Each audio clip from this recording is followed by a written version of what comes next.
Hey, board gamers. BJ from Game Gumbo here, back in the Gumbo pot. This time taking a look at a single to 4-player game from IELLO Games called The Animals of Baker Street. You can solo it, and I haven't done one of these solo Sundays in a while, so I figured I'd give it a chance. It is from IELLO Games, and it's supposedly geared toward families, so what we're hoping is that this could be something I could teach my little grandbugs later on and play. I'm going to try the tutorial game first. Let's get right to that Game Toppers LLC table and see how it plays.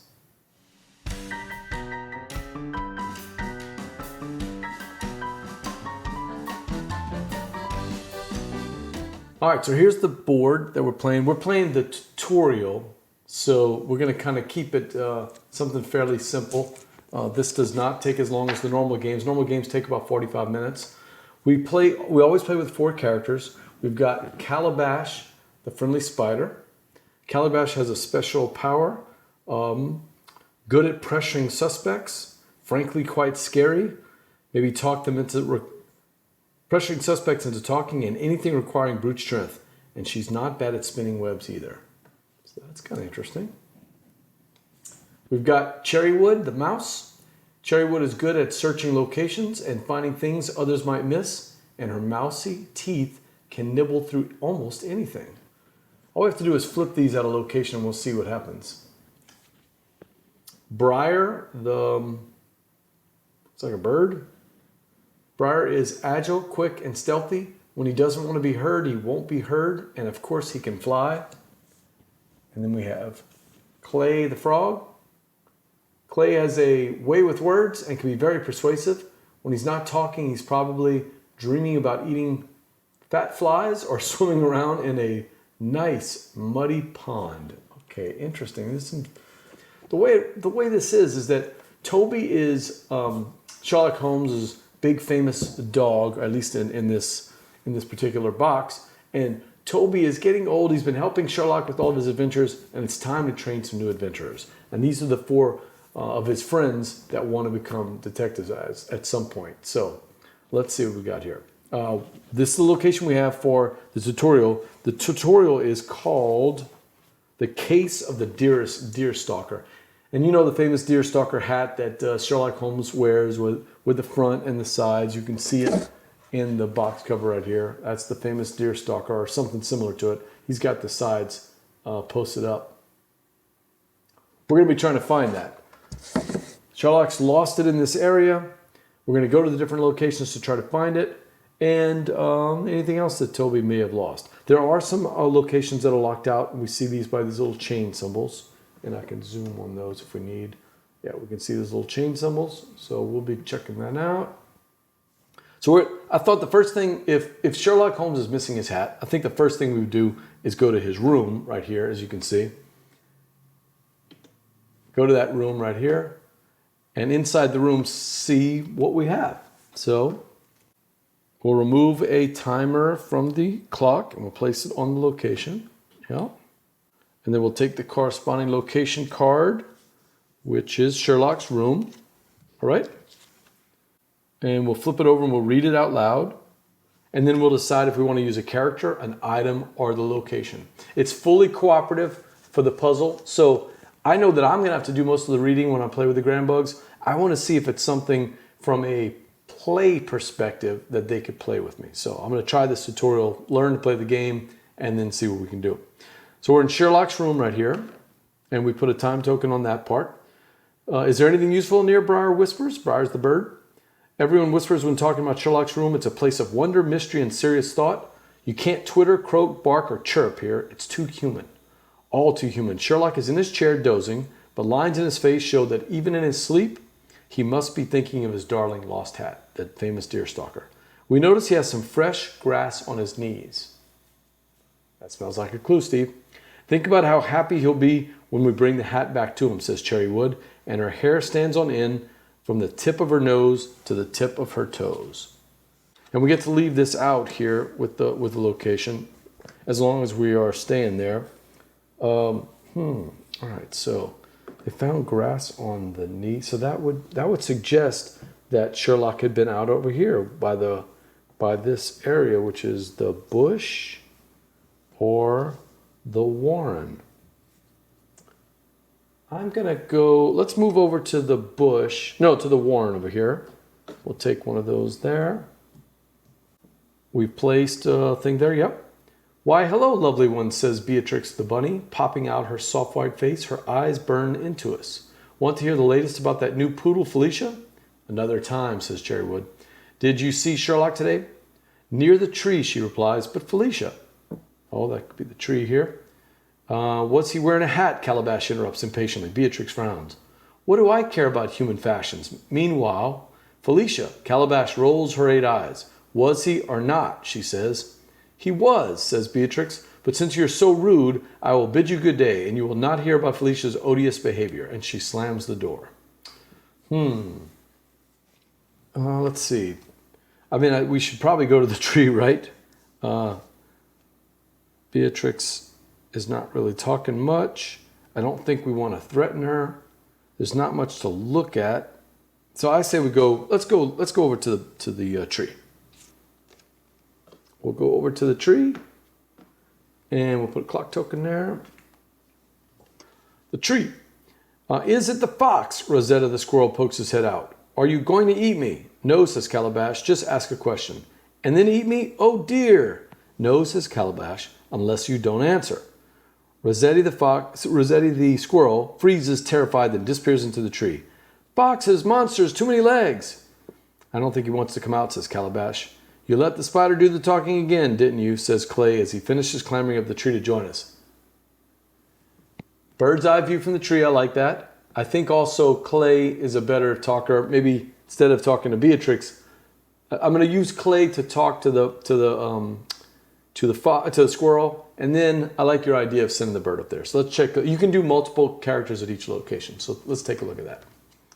Yep, it is a match. All right, so we've got a match of a 6. See that little match there with that number that says 6? That means that we go into the cards and we'll take out the number 6 card.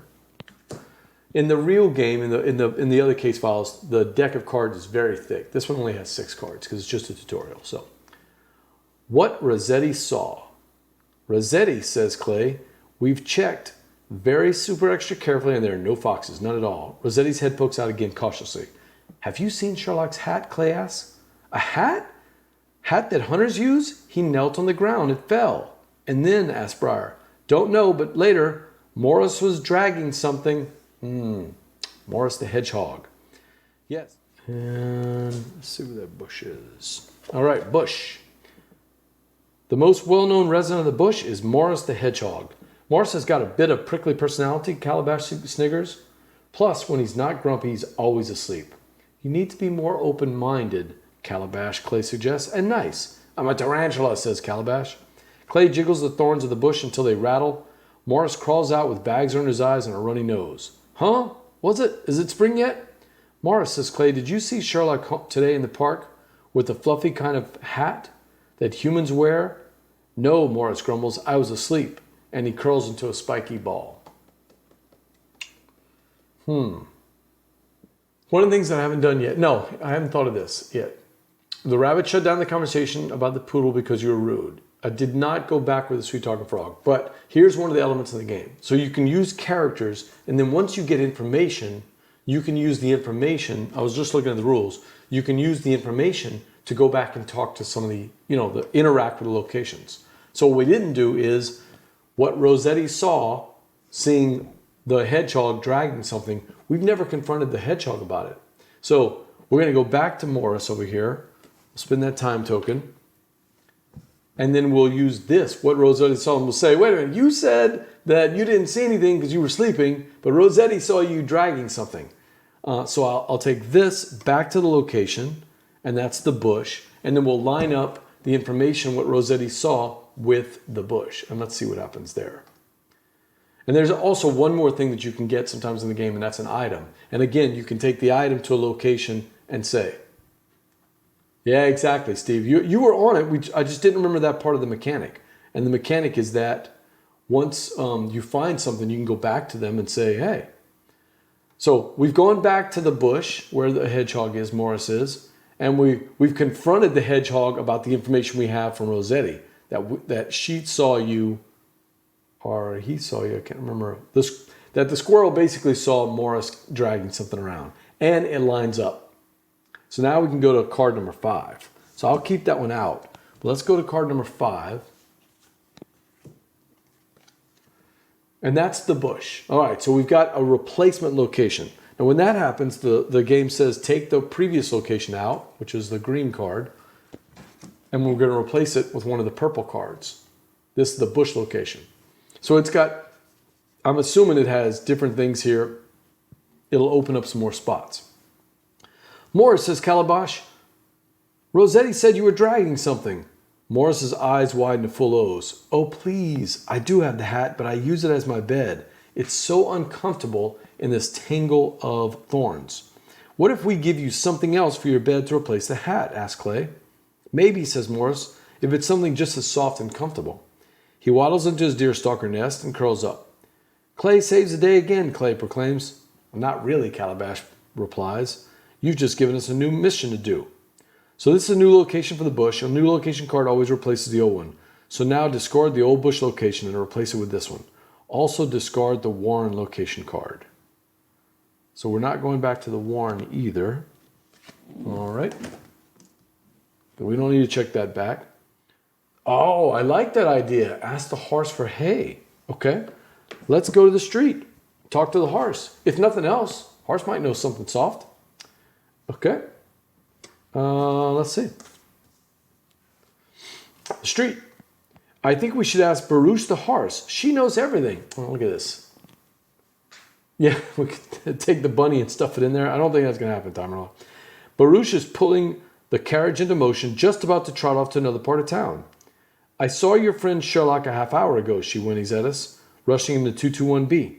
Just after a ginger animal ran right past my legs and almost made me trip. It was carrying something gray and jumped into a windowsill near the grocer.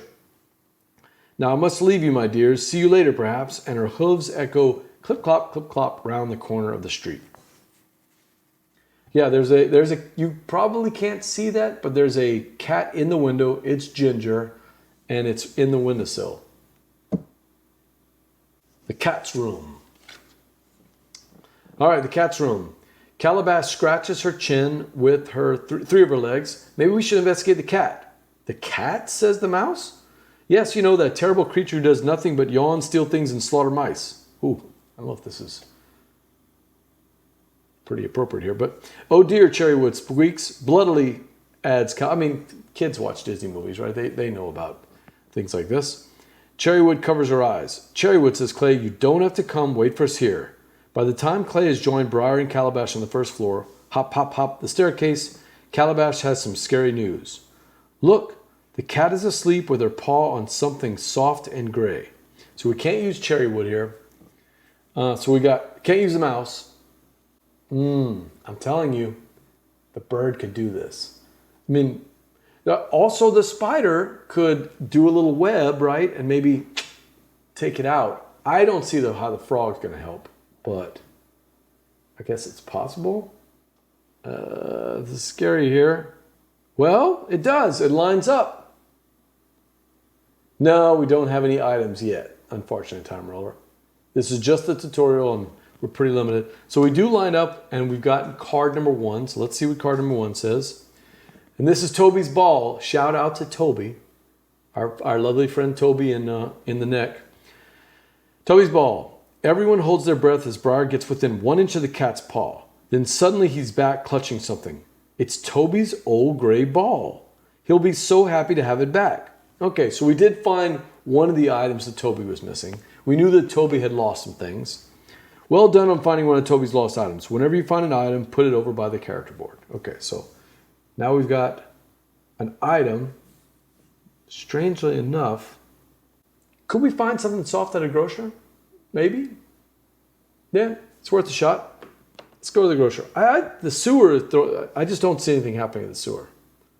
So off to the grocer. We walk, hop, and flutter indiscreetly. The grocer is animatedly talking about boring human stuff. Same old, candied peels, lozenges, jujubes, and comfits. What's that? Disgusting things eaten by humans. Oh, and Clay. Clay looks up sheepishly, a large lozenge crammed in his mouth. No, I mean that there's a wicker basket by the door with rope, fluff, cloth, and all sorts of sticking out of the slits. Old stuff, says Calabash, being thrown out. You can look in it if you want, but I'm not searching through all the rubbish. That's something a mouse can do, right? Mouse could just get in there real quick, grab the fluff, and take it out. Any objections? I think it's the mouse. Let's do the mouse. Yeah. Thank you, Tom Roller. We've got a perfect match. Mr. Mouse says, "Yep. I'm going to grab that fluff." And it's a soft pillow. I think that's something Morris would want. "Look what I found," says Cherrywood. "It's a fluffy little embroidered pillow. So pretty." Put this item by a character card. Some of these do have magnifying glasses. I think we head back. Oh man, our last time. We'll head back to the hedgehog. We found Tobie's ball. We know where the hat is, and we have something to trade. So I think we go back over here. We didn't go to the vaults or under the floorboard, and maybe we're not going to get a perfect one, but we'll go to the bush, and we'll ask Morris about this pillow. See what he thinks. Perfect match. It's a 4. We've got one card left. I don't know what that card is. Let's see. Sherlock's Deerstalker. "We've got something for you," says Briar. "It's a nice chunk of silence," says Morris. "No, but it's almost as good. Look." For the second time today, Morris's eyes open wide. "It's very nice. It's yours for the hat." Morris squeals, and his little pink paws pinch the side of the pillow. "It's as soft as my mum's belly." And as he falls asleep, almost purring with happiness, we take Sherlock's dearest Deerstalker. "You have succeeded. Read the conclusion to the casebook." Yeah, silence. Silence. "Now," Calabash whispers as we enter Sherlock's room, "he's asleep. Indeed he appears to be, but Sherlock Holmes never truly sleeps, does he?